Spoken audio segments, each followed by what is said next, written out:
In 2004, Alicia made her first visit to the Love and Care India Children's Home that was founded by Senior Pastor John Arul of New Hope Power Assemblies of God Church in Madurai.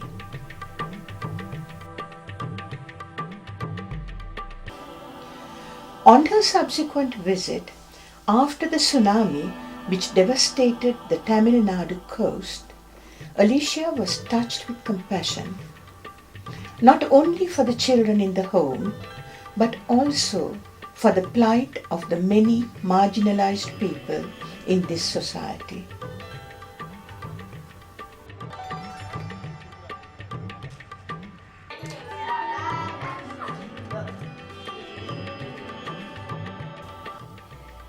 Alicia formed the trust Love and Care International UK in 2009 to focus on John Arul's many projects, whether it be rebuilding of slum houses, additional funding for child support at the children's homes.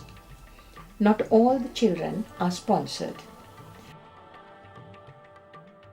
or the infrastructure of the homes, or training enterprises including the printing school and the farm at Vadipatti, 1 hour to the northwest of the main home.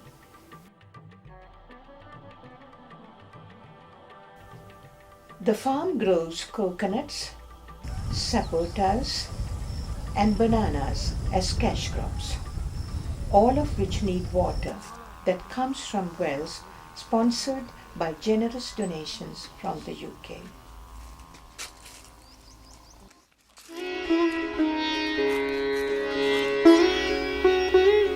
Love and Care International UK has funded the rebuilding of 10 very poor dwellings, 7 in the slums, and 3 tiny homes near the pastor's church, whose roofs had or were about to collapse, one of which was Mutumina Israel.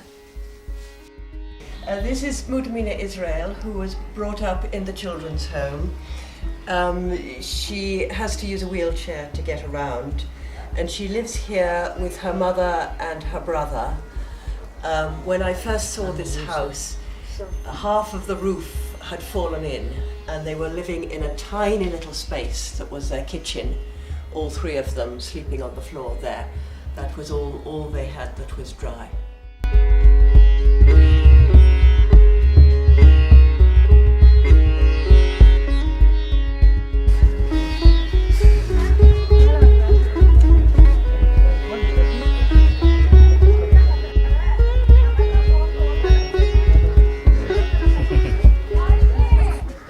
Electricity is available to some and borrowed from their neighbors at a cost by others. All have to contend with regular power cuts. There's no current again, so we have no light here. Normally a couple of hours each day, sometimes all day. The expression "no current" is often heard. All of the family becomes involved in the construction of their house, keeping the costs to a minimum.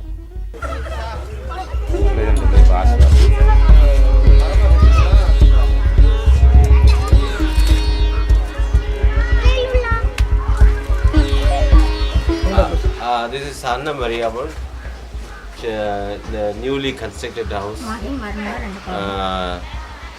His son is there, and daughter-in-law is here, and 2 children are living. They are very poor in living, so we are recommended to construct this beautiful house.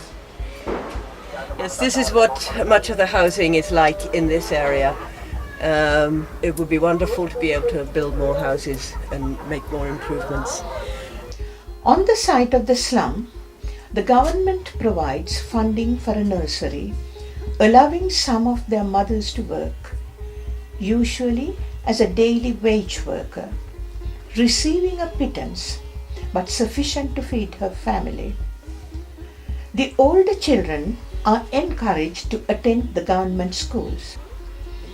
It was very encouraging to meet the younger brother of Selvi, the owner of one of the rebuilt homes, who lives with his mother in a tiny palm hut with no natural light, who was about to complete a 3-year degree in commerce. It was good to find the exception to the rule. Much encouragement is needed to keep the children in school and to enable them to maximize what opportunities are open to them. Both times, so school, young man, okay? Through your generosity and support of John Arul and his team, Surya, who was brought to love and care as a small child, has, through her desire to overcome any obstacles, gained an honours degree in accountancy and returned to the home of her mother to support. Her father, she has never seen her father. Prabhakaran, who came to the home at the age of 3 when his father died of a snake bite, is now in his 2nd year of law studies. Alaga Joshua, from the boys' home and now a pastor, married Katigai Selvi on 11th February 2013. Katigai Selvi and her sister were brought to the children's home when they were very young. After the suicide of their mother, their father's new wife refused to look after the girls. Katigai has done very well in her studies and has a BSc in computer science. As we have seen, Mutumina Israel was brought to the home as a young girl. With careful assistance, she was able to learn the skills to become a competent seamstress. Now, back in the community, she is able to pursue a worthwhile occupation and to travel to her place of employment with the aid of a tricycle.